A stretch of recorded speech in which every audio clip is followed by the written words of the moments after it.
Halo semuanya, saya Kejelika Busrobakti dengan NIM 10202501. Di sini saya akan membahas materi mengenai teknik pengumpulan data, populasi, dan juga sampel. Penelitian merupakan proses kreatif untuk mengungkapkan suatu gejala melalui cara tersendiri sehingga diperoleh suatu informasi. Pada dasarnya, informasi tersebut merupakan jawaban atas masalah-masalah yang dipertanyakan sebelumnya.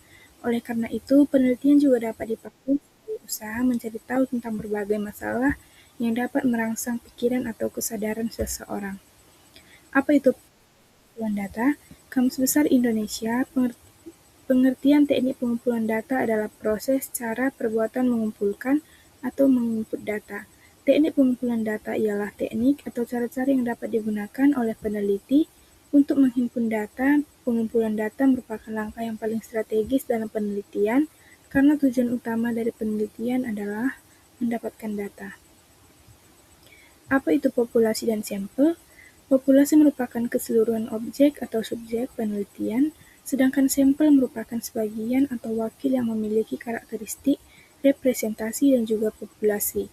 Sampel secara sederhana diartikan sebagai bagian dari populasi yang menjadi sumber data yang sebenarnya dalam suatu penelitian. Dengan kata lain, sampel adalah sebagian dari populasi untuk mewakili seluruh populasi.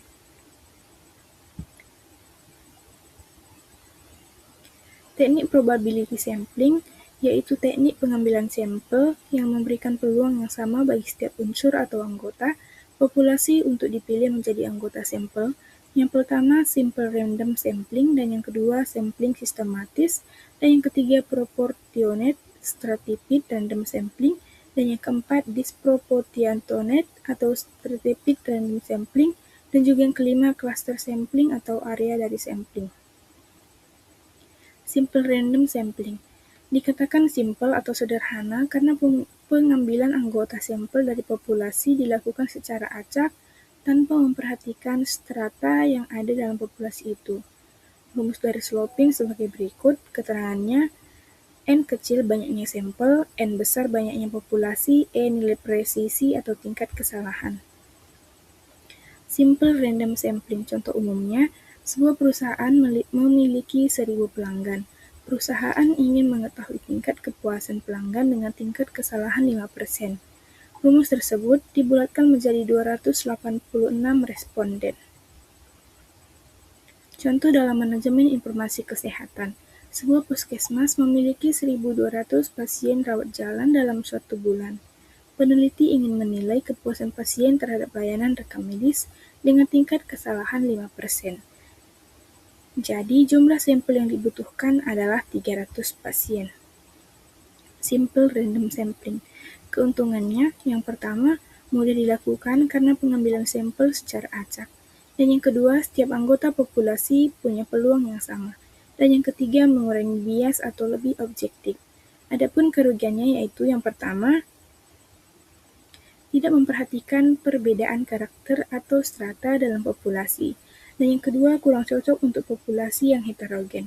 Dan yang ketiga, butuh daftar populasi lengkap. Sampel acak sistematis.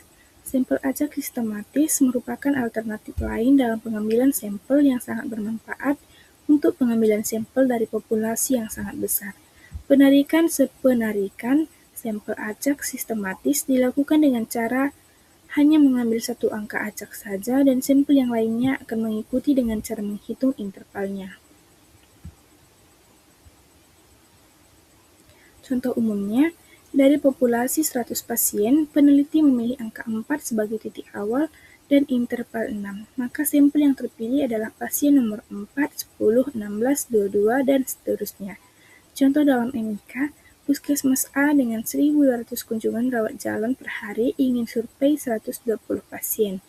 Pilih awal acak 4, pasien keempat, 14, 24, 34, yang dilibatkan dalam angket kepuasan layanan administrasi.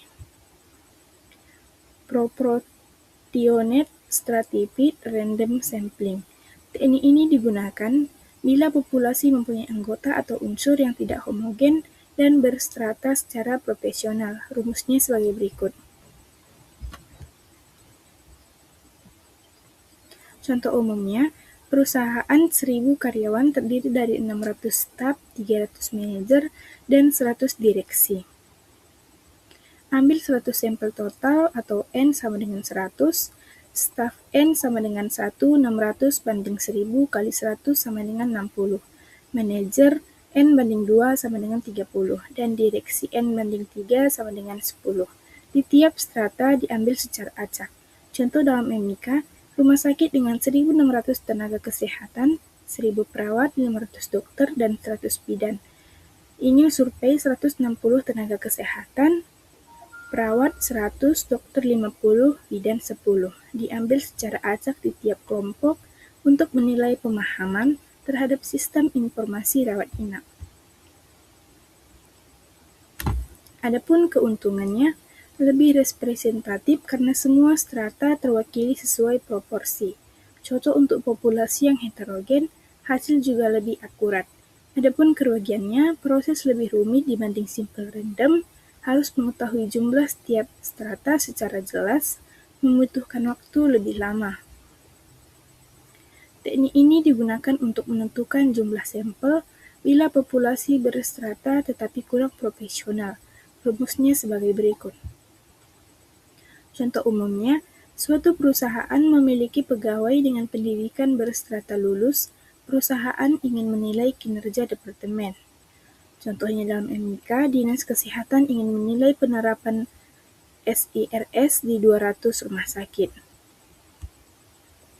Adapun keuntungannya, cocok jika ada strata yang sangat kecil atau penting, memudahkan fokus pada kelompok tertentu, lebih fleksibel dalam pengambilan sampel. Dan adapun kerugiannya tidak mewakili populasi secara profesional, bisa menyebabkan bias, hasil kurang bisa digeneralisasi ke seluruh populasi. Teknik pengambilan sampel daerah digunakan untuk menentukan sampel bila objek yang akan diteliti atau sumber data sangat luas. Rumusnya sebagai berikut. Contoh umumnya, di kota Banyuwangi terdapat 30 SMP sebagai populasi. Karena itu, pengambilan sampelnya ditentukan sebesar 15 SMP saja dengan pemilihan secara random. Contohnya dalam MIKA, Dinas Kesehatan Kabupaten akan mengevaluasi sistem informasi manajemen puskesmas di 60 puskesmas. Total petugas pengguna sistem informasi manajemen puskesmas di 60 puskesmas 1.200 orang. Peneliti menentukan akan mengambil 20 petugas dari setiap puskesmas yang terpilih. Contohnya dalam MIKA, Dinas Kesehatan Kabupaten akan mengevaluasi sistem informasi manajemen puskesmas di 60 puskesmas. Total petugas pengguna sistem informasi manajemen puskesmas di 60 puskesmas sama dengan 1.200 orang. Adapun keuntungannya, lebih efisien untuk wilayah yang luas, menghemat biaya dan waktu, tidak perlu daftar seluruh individu, dan adapun kerugiannya kurang akurat dibandingkan teknik lain, resiko bias lebih besar, sampel bisa kurang mewakili keseluruhan dari populasi. Adapun teori yang pertama, populasi adalah seluruh objek atau subjek yang menjadi sasaran penelitian, sedangkan sampel adalah sebagian dari populasi yang dipilih untuk mewakili keseluruhan. Penggunaan sampel bertujuan untuk mempermudah penelitian agar lebih efisien tanpa harus peneliti seluruh populasi. Adapun teori kedua, teknik pengumpulan data adalah cara yang digunakan peneliti untuk memperoleh informasi yang dibutuhkan. Beberapa teknik yang umum digunakan antara lain observasi, wawancara, dan juga kuesioner, yang harus dipilih sesuai dengan tujuan penelitian agar data yang diperoleh lebih akurat dan juga relevan. Adapun soal kasus yang pertama, seorang peneliti ingin mengetahui tingkat kepuasan pasien di sebuah puskesmas. Ia hanya mengambil 50 pasien dari total 200 pasien sebagai responden. Yang menjadi pertanyaannya, manakah yang disebut sebagai populasi? A. 50 pasien, B. 200 pasien, C. Puskesmas, D. Peneliti, maka jawaban yang tepat adalah B. Pembahasannya, populasi adalah seluruh objek yang diteliti. Dalam kamus ini, semua pasien di puskesmas berjumlah 200 orang, jadi itu adalah populasi. Sedangkan 50 pasien hanyalah sampel. Dan soal kasus yang kedua, seorang mahasiswa mengumpulkan data dengan cara menyebarkan kuesioner kepada responden melalui Google Form. Yang menjadi pertanyaan, teknik pengumpulan data yang digunakan adalah A. Observasi, B. Wawancara, C. Kuesioner, D. Dokumentasi. Maka jawaban yang tepat yaitu C.